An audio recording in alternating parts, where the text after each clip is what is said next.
अस्सलाम वालेकुम जी। मैं हूं लतीफ़ रहमानी और आप देख रहे हैं मेरा यूट्यूब चैनल। अब हम देखेंगे जी सेकेंडरी लर्नड या साइकोलॉजिकल मोटिव्स। सेकेंडरी मोटिव्स को देखेंगे। इससे पिछली वीडियो में हमने देखा था मोटिवेशन क्या है और प्राइमरी मोटिव्स को हमने देखा था। प्राइमरी मोटिव्स को अनलर्नड मोटिव्स भी कहते हैं, ठीक है, उसको हमने देखा था। तो अब हम देखेंगे सेकेंडरी मोटिव्स। तो स्टार्ट करते हैं जी। Besides the basic biological needs, the expression of the psychological needs is also of the great significance.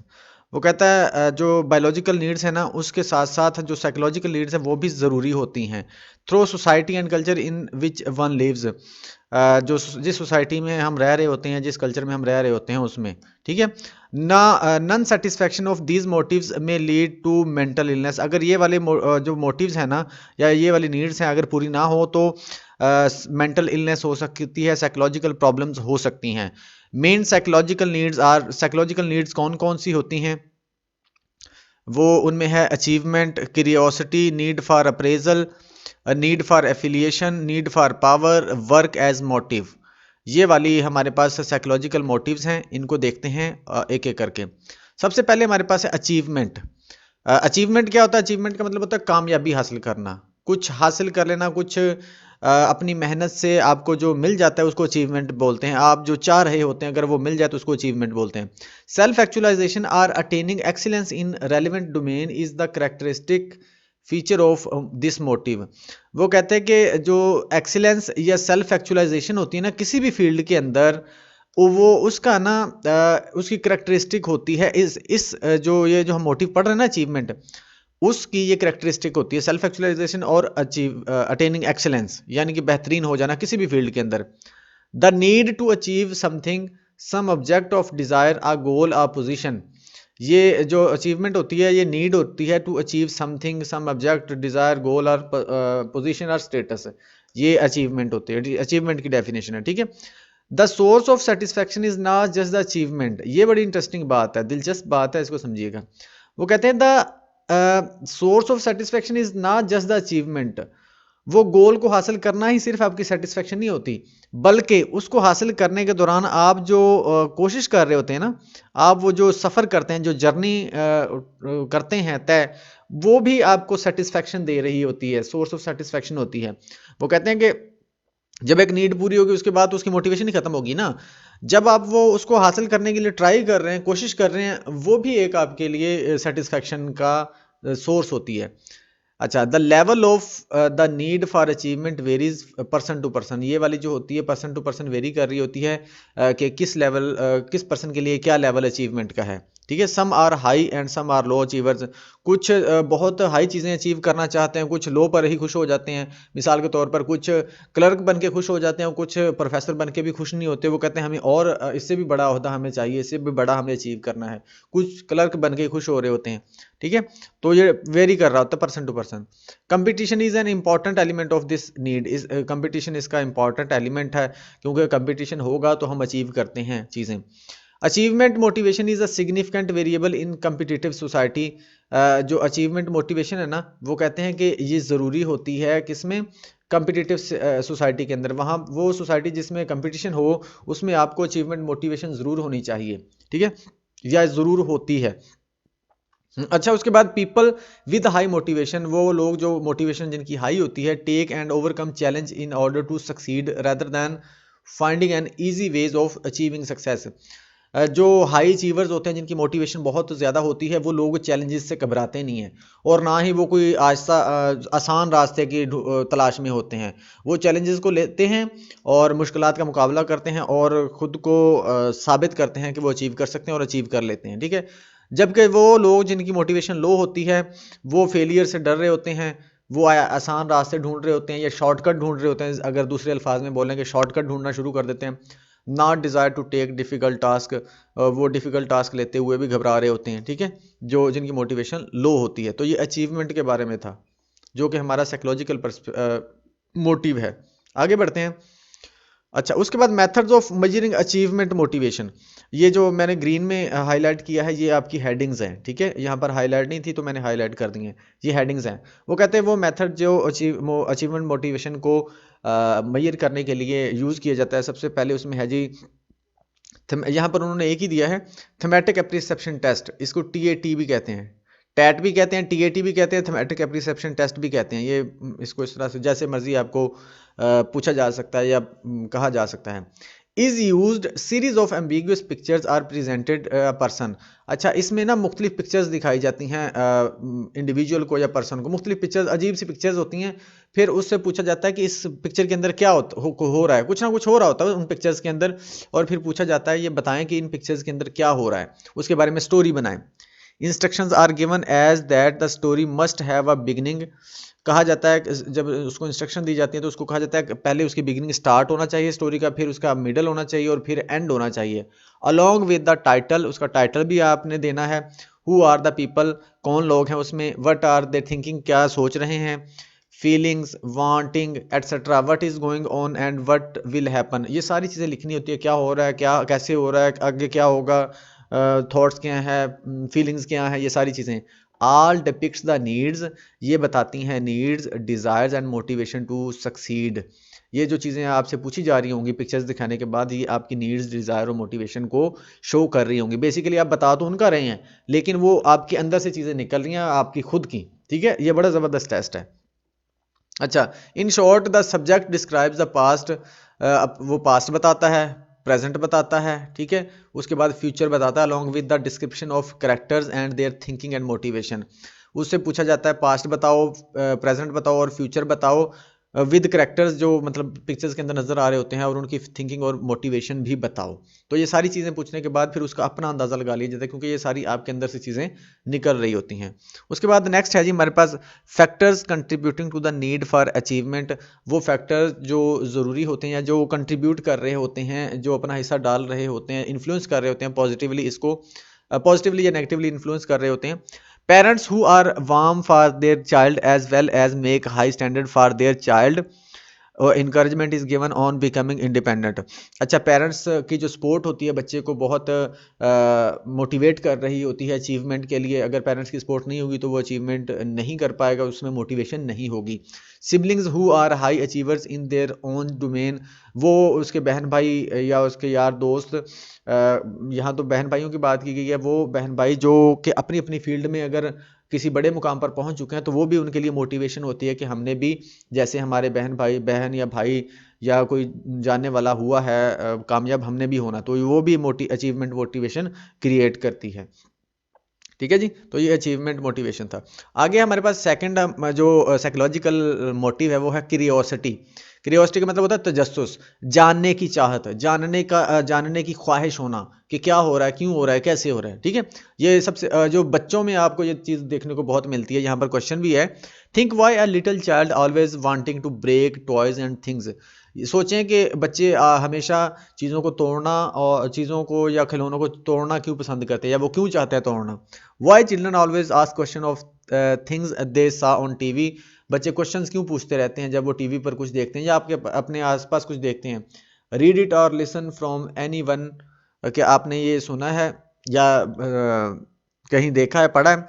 It is all their curiosity, ये उनकी क्यूरियोसिटी होती है, उनका तजस्सुस होता है। And need to explore in order to find answer of these puzzles, और उनकी ये नीड होती है कि वो इनका आंसर तलाश करें। जब भी वो कोई नई चीज़ देखेंगे वो उसमें क्वेश्चन रेज कर देंगे, खासतौर पर बच्चे। Parents encourage their children curiosity by satisfying their inquisitiveness. उनकी जो क्वेश्चंस होते हैं उनको अगर जो पेरेंट्स हैं उनको चाहिए कि इनकरेज करना चाहिए, उनको क्वेश्चंस का आंसर करना चाहिए उनकी सेटिस्फेक्शन के लिए, उनको सेटिस्फाई करने के लिए। मेरा भतीजे और भतीजी है ना, वो अक्सर ही पूछना शुरू कर देते हैं। मेरा भतीजा है कि वो बहुत ही शरारती है। जब भी उसके आसपास, अभी रिसेंटली चूँकि यहाँ पर टीवी की बात हुई, रिसेंटली मैंने एलसीडी चलाई तो उस पर ना मैंने एक मूवी चला दी। अब मूवी देखने के बाद वो पूछने लग गया कि ये क्या हो रहा है, कैसे हो रहा है, क्यों हो रहा है। उसके बाद थोड़ी मूवी चलाने से पहले ना एलसीडी चल नहीं रही थी, सिस्टम को इशू कर रहा था। तो वो कह रहा था अब लेट हो रहा, अब वो बैठे हैं देखने के लिए मूवी, अब वो लेट हो रहा, तो वो मुझसे पूछने शुरू हो गया ये चल क्यों नहीं रही, ये बंद क्यों पड़ी है, ये ऐसे क्यों हो रहा, ये वैसे क्यों हो रहा, ये पूछना शुरू हो गया। अच्छा, तो इस तरह वो क्यूरियोसिटी होती है उनमें, और वालिदैन को चाहिए कि उनको इनकरेज करें, बहन भाइयों को चाहिए कि उनको इनकरेज करें उनकी क्यूरियोसिटी में, ताकि ये एक हेल्दी एक्टिविटी है, ये उनमें उनकी मेंटल ग्रोथ के लिए बहुत अच्छी होती है। अच्छा, school also plays an important role, school भी बहुत इंपॉर्टेंट रोल प्ले कर सकते हैं। The teaching methodology adopted may encourage और डिस्करेज क्यूरियोसिटी, जो टीचिंग मेथड होता है वो जिस तरह का अडॉप्ट होगा वो उस पर डिपेंड करता है कि या तो वो क्यूरियोसिटी बढ़ेगी, हौसला अफजाई होगी क्यूरियोसिटी की, या फिर वो उसको उसकी हौसला शिकनी होगी यानी कि डिस्करेजमेंट होगी, उसको बच्चों को या तो क्यूरियस बना देगा या क्यूरियस नहीं बनाएगा। क्यूरियस बनाना बेहतर होता है बच्चों को, ठीक है। तो ये डिपेंड करता है कि टीचर का टीचिंग मेथड कैसा है। अगर वो टीचर इस तरह से पढ़ा रहा है कि वो क्यूरियोसिटी क्रिएट कर दे कि कल को आपने ये देख के आना कि यह ऐसे क्या होता है, इससे क्या होता है, वैसे क्या होता है, ठीक है, तो ये एक अच्छी चीज़ होती है। अच्छा, सिंबॉलिक रिवॉर्ड और अप्रेजल। सिंबॉलिक रिवॉर्ड और अप्रेजल का मतलब है आपको शाबाश मिलना या आपको एक्सेप्ट करना या आपके साथ लगाव हो जाना किसी का, या आपका किसी के साथ हो जाना। Appraisal is a powerful motive for everyone, specially for children and animals. ये कहते हैं कि एक पावरफुल मोटिव है, पावरफुल चीज़ है ये वाली बच्चों के लिए और एनिमल्स के लिए। प्रेजिंग वर्ड्स, तारीफ़ के अल्फाज, पैटिंग आफ्टर डूइंग वेल, अगर जब कोई कुछ अच्छा करता है तो उसके बाद तारीफ़ करना। All serve as symbolic reward for the learner, सीखने वाले के लिए ये एक रिवॉर्ड के तौर पर, एक इनाम के तौर पर होता है। The presence and the attitude of the more liked serves as a social reward for the learning learner, child with his mother, dog with its care taker.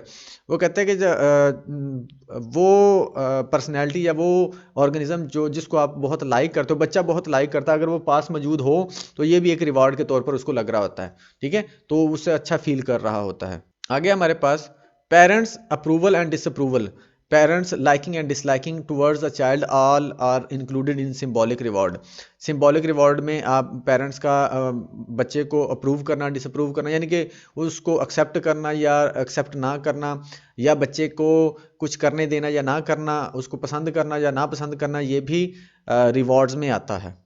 उसके बाद नेक्स्ट नीड है हमारे पास, नीड फॉर एफिलिएशन। एफिलिएशन का मतलब किसी के साथ ताल्लुक बनाना या उस ताल्लुक बनाने की चाहत होना। अर्ज डिज़ायर टू मेंटेन, यहाँ मेंटेन आना था, मेन लिखा हुआ है। Maintain a relationship with other people, दूसरों के साथ रिलेशनशिप बनाना, ताल्लुक बनाना, बना के रखना। Making friends, social contact with other people, ये नीड फॉर एफिलिएशन होती है, ठीक है, एफिलिएशन का होना। Less desire to be isolated and alone, अलहदा रहना या अकेले रहने की डिज़ायर ना होना, ठीक है। उसके बाद studies showed that female spend a large span of time among friends and peers as compare to males. जो स्टडीज़ ने साबित किया है कि जो फीमेल है ना, यानी कि लड़कियां ज़्यादा टाइम स्पेंड करती हैं अपनी फ्रेंड्स के साथ लड़कों के मुकाबले में, मर्दों के मुकाबले में औरतें ज़्यादा अपने फ्रेंड्स के साथ टाइम पास करती हैं, यानी कि एफिलिएशन शो कर रही हैं ना, ताल्लुक शो कर रही हैं। अच्छा, उसमें सेटिस्फेक्शन देख रही हैं वो। Although the need for affiliation is a universal phenomena, ये यूनिवर्सल है यानी कि पूरी दुनिया में या पूरी कायनात में ऐसा ही होता है, ठीक है। Cultural differences do exist in its expression, some cultures have more group cohesiveness than others. वो कहते हैं कि ये ऑल्दो के ये यूनिवर्सल फिनोमिना है, पूरी दुनिया में ऐसा ही होता है कि नीड फॉर एफिलिएशन होती है, लेकिन कल्चर टू कल्चर चीज़ें वेरी कर रही होती हैं, यानी कि जिस तरह का मुल्क होगा, जिस तरह का कल्चर, जिस तरह का माहौल होगा, उसी तरह का ये एफिलिएशन वाला फिनोमिना वहाँ पर एग्जिस्ट करेगा। उसके बाद है नीड फॉर पावर। फिफ्थ हमारे पास जो है नीड, पावर का मतलब ताकत होना, ठीक है। डिज़ायर टू इन्फ्लुएंस, इन्फ्लुएंस करना। होल्ड आ रूलिंग, होल्ड यानी कि अपनी कमांड में रखना या फिर उस पर हुकूमत करना। ओवर अदर्स, दूसरों पर। In order to be recognized और एज पावरफुल इंडिविजुअल, खुद को पावरफुल साबित करना, साबित करने के लिए दूसरों पर हुकूमत चलाना, दूसरों पर हुक्म चलाना, दूसरों को अपने से जूनियर समझना, ठीक है। ये वाली एक डोमेन होती है पावर की। These types of people prefer to work in big organization, ये लोग प्रेफर करते हैं बड़ी ऑर्गेनाइजेशन, कंपनीज में काम करना, बिजनेस में, ठीक है। एंड अदर इन्फ्लुएंशियल प्रोफेशंस, जिसको ये वाली नीड होती है ना पावर की, वो कि छोटे मोटे काम को नहीं करता, वो जाता है वहां पर जहां उसको पावर मिले, बड़ी बड़ी ऑर्गेनाइजेशन में, ठीक है। खास तौर पर जो सिविल सर्वेंट्स होते हैं या गवर्नमेंट के अंदर जो लोग जाते हैं। अच्छा, there also exist gender differences, यहाँ पर जेंडर डिफरेंसेस भी होते हैं, यानी कि मर्द और औरत वाली बात है।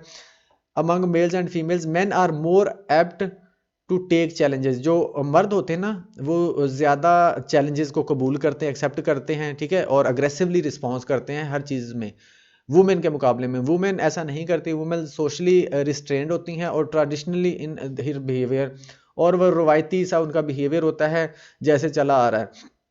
ठीक है। अगर किसी सोसाइटी के अंदर औरत को ज़्यादा बाहर निकलने की नहीं इजाज़त होती तो वो नहीं निकलती। ठीक है। जबकि मर्द जो होते हैं वो थोड़ा सा एक्सेप्ट करते हैं चैलेंजेस को। ठीक है। तो वो पावर को गेन भी कर लेते हैं, अचीव भी कर लेते हैं। उसके बाद लास्ट नीड है हमारे पास work. Most of the people spent large span of time in their life at work। ज़्यादातर जो लोग हैं टाइम, चूँकि हम अपना ज़िंदगी में ज़्यादा टाइम काम पर ही गुजारते हैं। ठीक है। फॉर दिस रीज़न, इसलिए psychologist take it as another powerful motive. इसलिए ये एक और पावरफुल मोटिव है हमारा, हमारी नीड है, पावरफुल नीड है काम करना। क्यों, ये देखते हैं। Work serve as a powerful motive because it satisfies other motives also. ये इसलिए पावरफुल है क्योंकि इसी पर डिपेंड कर रही होती है हमारी अदर नीड्स या other motives, such as biological motives of hunger, shelter etcetera. हम खाना कब खाएंगे, जब हम काम करेंगे पैसे कमाएंगे। हम घर, हमारे पास घर कब आएगा, जब हम काम करेंगे पैसे कमाएंगे। ठीक है। Sense of achievement, affiliation and decision making, ये सारी भी वर्क के साथ रिलेट कर रही होती हैं। अगर हम काम करेंगे तो ये सारी नीड्स हमें मिलेंगी, अगर हम काम नहीं करेंगे तो ये दूसरी नीड्स हमें नहीं मिलेंगी। जो वर्क वाला मोटिव है या वर्क वाली नीड है, ये बहुत ही ज़बरदस्त और पावरफुल मोटिव है हमारी ज़िंदगी के अंदर, क्योंकि ये हम अपना ज़्यादातर का जो टाइम है काम पर ही गुजार रहे होते हैं और इसी पर डिपेंड कर रही होती हैं बहुत सी दूसरी हमारी नीड्स भी। तो ये थी हमारे पास सेकेंडरी नीड्स। आई होप कि आपको अच्छा लगा होगा और आपको समझ आ गई होगी। अगर कुछ कन्फ्यूजन हो या क्वेश्चन हो तो आप कमेंट बॉक्स में पूछ सकते हैं। I will try to answer your questions. तो अगर वीडियो अच्छी लगी हो तो चैनल को ज़रूर सब्सक्राइब कर लीजिएगा। Thank you so much.